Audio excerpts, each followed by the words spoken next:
وديننا الإسلام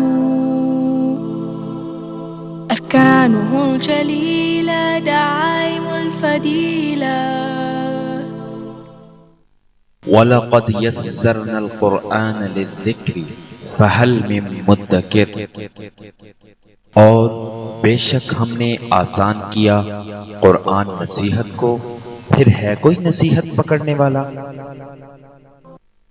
Our guide is the Quran, our religion is Islam.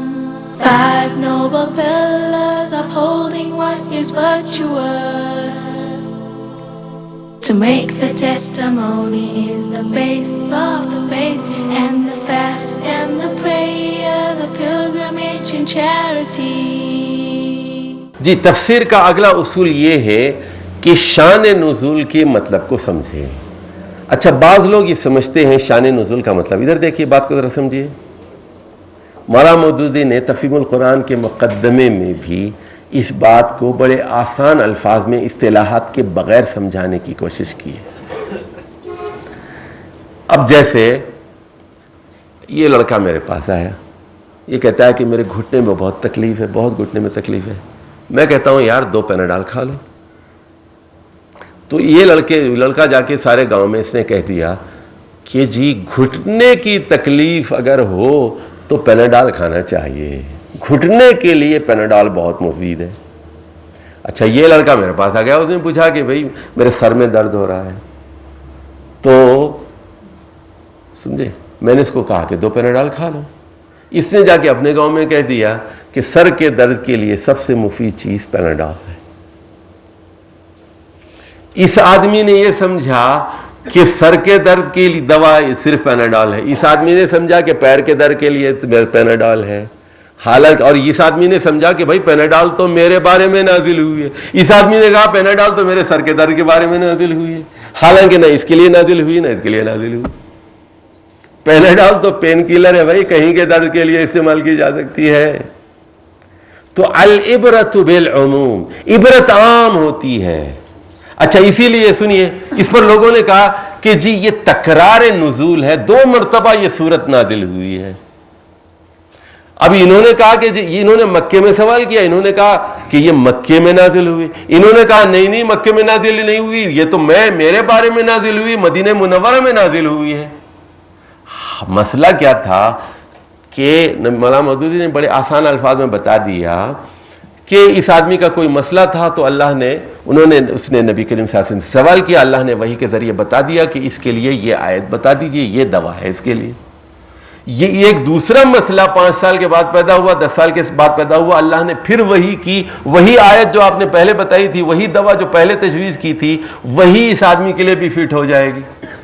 تو مولانا گوہر رحمان صاحب نے، اصل تو شاہ ولی اللہ صاحب نے الفاظ الکبیر میں بڑی اہم بات بتائی، یہی ہے شان نزول کا مطلب ہے انطباق نزول، کس پر منطبق ہوتی ہے، کس پر فٹ ہوتی ہے۔ اب میں کہتا ہوں یہ آیت حفیظ عباسی صاحب کے بارے میں نازل ہوئی، یہ آیت مشرف کے بارے میں نازل ہوئی، آپ کہیں گے آپ چشتی صاحب پاگل تو نہیں ہو گئے، قرآن تو 1400 سال پہلے نازل ہوا ہے، اس کی شان نزول یہ کہہ رہے ہیں یہ مشرف کے بارے میں نازل ہوئی ہے۔ مطلب کیا ہے؟ یہ مشرف پر پوری طرح فٹ ہوتی ہے، پوری طرح فٹ ہوتی ہے۔ سمجھ گئے بات؟ جیسے مثال کے طور پر آپ میرے پاس آتے ہیں، کہتے ہیں کہ میری دکان جل گئی ہے، آگ لگ گئی ہے، میں تو بالکل دیوالیہ ہو گیا ہوں، 1 پیسہ نہیں ہے، میرے 20 لاکھ کا نقصان ہو گیا، زیرو ہو گیا۔ میں کہتا ہوں ان مع العسر یسرا، ان مع العسر یسرا، عسر کے ساتھ یسر ہے، تنگی کے ساتھ آسانی ہے۔ پھر وہ 1 لاکھ سے اپنا کاروبار شروع کرتا ہے، وہ 2 لاکھ ہوتے ہیں، 5 لاکھ ہوتے ہیں، 10 سال، 5-6 سال کے بعد اللہ تعالیٰ اس کو 40-50 لاکھ کی دوبارہ دکان عطا کر دیتا ہے۔ وہ یہ کہتا ہے یہ آیت تو میرے بارے میں نازل ہوئی ہے، ان مع العسر یسرا، بے یقیناً تنگی کے بعد، تو یہ قرآن کا عموم ہے، عام ہے نا، نصیحت عام ہے، تو یہ آپ کے اوپر فٹ ہوئی ہے یہ آیت، اس سیاستدان پر بھی فٹ ہو گئی، اس جج کے اوپر بھی فٹ ہو گئی، اس وڈیرے کے اوپر بھی فٹ ہو گئی، اس زمیندار پر بھی فٹ ہو گئی، اس انڈسٹریلسٹ کے اوپر بھی فٹ ہو گئی، اس صحافی پر بھی فٹ ہو گئی۔ یہ ہے شان نزول. شان نزول اسی لیے شاہ ولی اللہ کہتے ہیں یہ رسول کریم صلی اللہ علیہ وسلم کے زمانے کا واقعہ بھی ہو سکتا ہے شان نزول, یہ ماضی کا واقعہ بھی ہو سکتا ہے, یہ مستقبل کا واقعہ بھی ہو سکتا ہے. اسی لیے مولانا گوہر رحمان صاحب فرماتے تھے یہ نجیب اللہ افغانی کے بارے میں نازل ہوئی ہے, اور بالکل صحیح کہتے تھے. اور مولانا گوہر رحمان بہت اللہ تعالیٰ نے ان کو فہم دیا تھا. اور جماعت اسلامی میں مولانا مودودی کے بعد پاکستان کے اندر اتنا بڑا عالم پیدا نہیں ہوا. وہ طبیعت اور اپنے مزاج کے اعتبار سے بڑے سخت تھے, لیکن تعصب سے بالکل بالا تر تھے. نہ ان کے اندر حنفی تعصب ہے, نہ ان کے اوپر شافعی, نہ مالکی, نہ دیوبندی. بہت بڑے عالم تھے اور مجتہد تھے, وہ بہت بڑے مجتہد. اچھا جی, ناسخ و منسوخ کی معرفت حاصل کی جائے. ناسخ و منسوخ, قرآن میں کچھ چیزیں ناسخ ہیں یا کینسلرز ہیں, اور منسوخ کا مطلب ہے کینسلڈ ہیں. تو اس میں اصول یہی ہے وہی کو منسوخ کرتی ہے. اچھا, اب سوال یہ ہے کہ قرآن میں کیا ناسخ اور منسوخ کیوں ہے, کینسل کیوں ہو گئی؟ سمجھ گئے؟ تو اس کو ذرا سمجھ لیجیے آپ. یعنی اللہ تعالیٰ, یہ ایسی بات ہے, دیکھیے آپ نے کہا کہ میرے پیٹ میں درد ہے. آپ ڈاکٹر کے پاس جاتے ہیں, ڈاکٹر کہتا ہے پہلے یہ گولی کھاؤ, 5 دن کے بعد ایکس رے کراؤ, پھر 5 دن کے بعد ایکس رے رپورٹ جب آ جائے گی پھر میرے پاس آنا, دوبارہ بتاؤ. اس کے بعد 5 دن کے بعد ایکس رے رپورٹ دیتا ہے, اس کے بعد کہتا ہے اچھا وہ پرانی دوائی بند کر دو, یہ دوائی استعمال کرو. اس کے بعد وہ کہتا ہے اچھا جی آپ کا آپریشن ہوگا 1 ہفتے کے بعد. اب آپریشن سے پہلے کوئی اور دوائی دے گا. وہ جب آپریشن ہو جائے گا اس کے بعد پھر پین کلرز بھی دے گا, اینٹی بایوٹک بھی دے گا, پھر دوائیاں, پرانی دوائیاں بدل دے گا. پہلے اینستھیشیا دے کے بے ہوش کر دیا اس نے آپ کو, وہ دوائی اور تھی. آپریشن سے پہلے کی دوا اور تھی, آپریشن کے بعد کی دوائی اور تھی. اس کے بعد کہتا ہے کہ اب تمہیں کوئی دوائی کی ضرورت نہیں, جاؤ بھاگو. 15-20 دن کے بعد کہتا ہے مہینے کے بعد بھلے چنگے اچھے ہو, گھومو پھرو, کچھ نہیں, کوئی دوائی کی ضرورت نہیں ہے آپ کو. تو ڈاکٹر کو تو پورا دوائیوں کا پتہ ہوتا ہے, مریض کی حالت کو دیکھ کر وہ مختلف موقعوں پر مختلف دوائیاں دیتا ہے. تو صحابہ کرام کی ضرورت کو پیش نظر رکھتے ہوئے ابتدا میں ایک حکم دیا گیا, درمیان میں ایک حکم دیا گیا, بعد میں ایک حکم دیا گیا. سمجھے, تدریجی احکام بھی دیے گئے. اس کا یہ مطلب نہیں ہے نعوذ باللہ اللہ تعالیٰ کو تو ماضی مستقبل کا ہر ایک کا علم ہوتا ہے.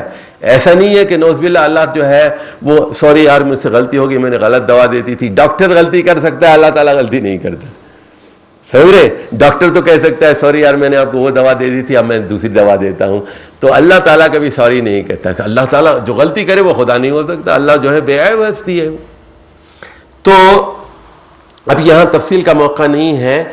قرآن مجید میں 5 آیات ہم سمجھتے ہیں کہ وہ منسوخ ہیں, اور اس کا ناسخ بھی کیا ہے وہ ہم نے لکھ دیا ہے, وہ پڑھ لیجئے. اگلا اصول یہ ہے کہ بدعتی فرقوں کی تفسیر سے اجتناب کیا جائے. بدعتی فرقے کیا کرتے ہیں, پہلے ایک نظریہ قائم کر لیتے ہیں, اس کے بعد اس کی وہ تلاش میں آیتیں تلاش کرتے ہیں.